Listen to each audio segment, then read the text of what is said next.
Sa inyong lahat, maraming salamat sa pagtsatsaga mula alas 8 ng umaga hanggang alas 5 ng hapon. 17 kandidato para sa senador, 15 party list organizations and political parties ang inyong nasaksihan ngayong maghapon na ito, lumagda doon sa ating commitment wall. At again, sabi ko nga sa inyo, katulad ng ating commitment, lahat sila tatanggapin namin ang kanilang certificates of candidacies. Bagamat, merong ilan na pumunta kanina walang dala kahit certificate of candidacy. Ang gusto, pa-record lang yung kanyang pangalan, hindi natin yung pinayagan. At the same time, meron naman pumunta kanina rin, 3 kopya lang yung dala-dala ng certificate of candidacy, samantalang dapat ay 5 ang ipafile dito sa amin. Hindi pa kasama yung kopya po niya. So, hindi rin natin muna sa kaagad pinapasok upang kumpletuhin yung kanyang certificate of candidacy.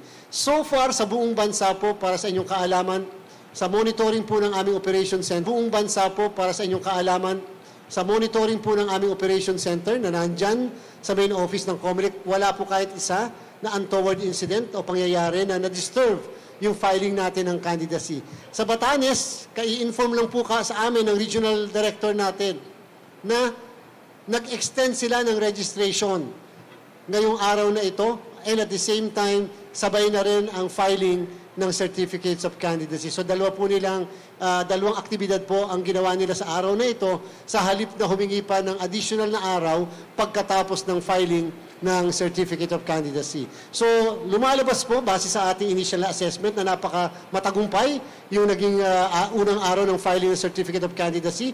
Yung pong sa labas kanina na maaaring hindi nyo nasaksihan lahat, madami rin pong na mga nagkasama na mga supporters ang mga nag-file, yung mga aspirants sa labas, at napanatili nila ang katiwasayan ng pag-file ng candidacy. Wala rin pong mga maiinit na ulo o yung mga nagkaroon ng problema doon sa mga supporter natin na nasa labas. So again, nagpapasalamat tayo lahat, lalong-lalo na sa Philippine National Police, sa ating pong Bureau of Fire Protection, sa ating lahat, sa inyong lahat, sa mga kawani ng Commission on Election, lalong-lalo na ng Law Department natin, at sa pamunuan ng Manila Hotel, dahil itong unang araw na ito ay pinapakita natin na pag magsasama-sama, iisa tayong lahat, kaya na natin gawin na maayos, malinis at matagumpay. Sana yung mga susunod pang 7 araw ay ganun din. Siya nga po pala, ngayong hapon lamang nakarating sa amin ng balita na ang COMELEC, na ang kataas-taasang hukuman ay nag-issue ng temporary restraining order doon sa aming Section 11 ng COMELEC Resolution 11045. Ipapaliwanag ko po yun. Pero gusto ko munang sabihin sa inyo na yun po ay isang welcome development sa part ng Commission on Elections. Nung mga nakaraang araw pa, sinabi po natin na bagamat kami ang respondent doon sa petisyon na na-file sa Korte Suprema, sinusuportahan po namin actually yung filing ng petisyon na yan sapagkat gusto po nating maklarify yung ilang gray areas o ilang mga legal issues na dapat ay maklarify, lalong-lalo na dito sa eleksyon na ito at napaka-importante sa 2028 national and local election. Ano po ba yung Section 11 ng 11045 na inamend din po namin ng 11065? Nakalagay po doon, pagka-elective official na tumakbo sa isang posisyon parehas ng kanyang hinahawakan o kaya mas mataas sa hinahawakan niya o kaya mas mababa sa hinahawakan niya, siya ay hindi deemed resigned sa kanyang pwesto. Yan po ay nakabase sa Republic Act 9006, ang Fair Elections Act. Pagkatapos po nun, sinabi namin na yung lahat ng appointive officials or employees of government na magpa-file ng candidacy sa national or local position ay deemed resigned upon the date of the filing ng candidacy. I will repeat, deemed resigned upon the date of the filing of the certificates of candidacy. Yung pangatlo po doon, at yun yung contentious, ay yung ano ang effect ng filing ng candidacy sa mga appointive officials or employees na nakasama sa 10 na mga nominado ng isang political party or party list. Nung una, sinabi po namin na hindi sila deemed resigned upon the filing of the certificate of nomination and acceptance sapagkat may desisyon ng Korte Suprema, 2 kaso ng Palparan versus HRET at Abayon versus HRET na nagsasabi na ang kandidato ay ang mga political parties at sectoral organizations at hindi ang mga nominees. At the same time, ang sinabi rin ng Korte Suprema, ang membro ng Kongreso ay yung mga nominees at hindi yung mga party list. Kaya yung 3 consecutive term limitation ay applicable hindi sa party list organization or political parties kung hindi applicable sa mga nominees. Yung po ang naging basihan ng COMELEC kung bakit sinabi natin na hindi sila deemed resigned upon the date of the filing of the candidacy sapagkat base sa interpretasyon namin, sila ay hindi ang kandidato kung hindi yung kanilang political parties or organization. Ngayon, pagkatapos po ng aming plenary budget at talagang na-point out po ng minority yung bagay na yan, nag-agree naman po ang COMELEC sapagkat sabi namin talagang gray area yan. Binago po namin, nagkaroon kami ng pagbabago sa ating resolusyon. At ang sinabi natin doon sa 11065, they are deemed resigned yung lahat ng mga nominees na appointive sa pamahalaan sa start ng campaign period which is February 11, 2025. Yung po yung present na state ng ating sitwasyon o polisiya patungkol sa mga appointive officials na nominado ng mga political parties or sectoral organizations.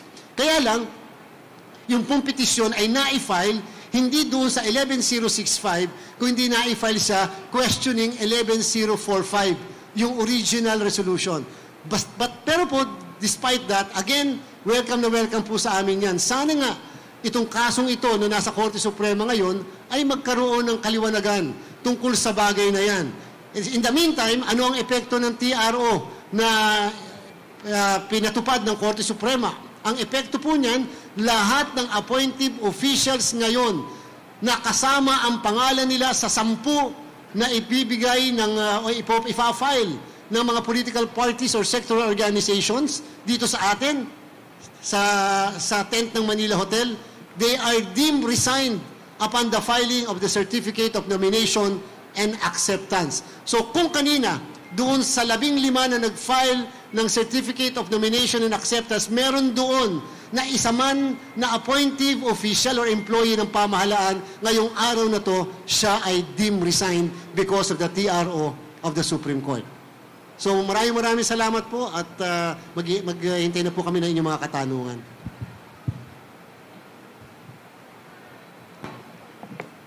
Question from the media, Sir, please.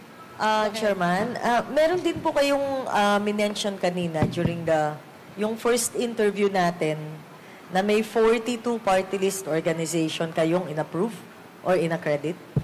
Tama po. Nag-accredit po ang COMELEC ng more or less 42 party list organizations, political parties.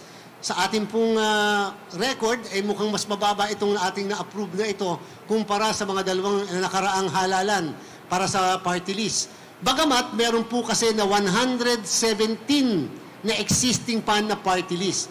So kung tutuusin, 122 na existing political parties and party list. So 122 plus 42 lalabas ay 164. Subalit, meron po kaming mga tinanggihan ng mga political parties kasi nag-file sila ng manifestation to participate samantala ang dapat na ipa-file nila ay petisyon. Kaya ilalabas namin ang bilang na 160 party list na makapagpa-participate sa darating na halalan. So, yun po ay lubhari mas mababa doon sa bilang ng party list na nagpa-participate ng mga ilang nakaraang halalan. So again, nag-accredit po kami ng 42, nag-dismiss po kami ng mga mahigit 140 na party list organizations, hindi po namin pinayagan ang kanilang petition for accreditation. At meron ding isang nakakuha before, bago pa ang 2024 petition filing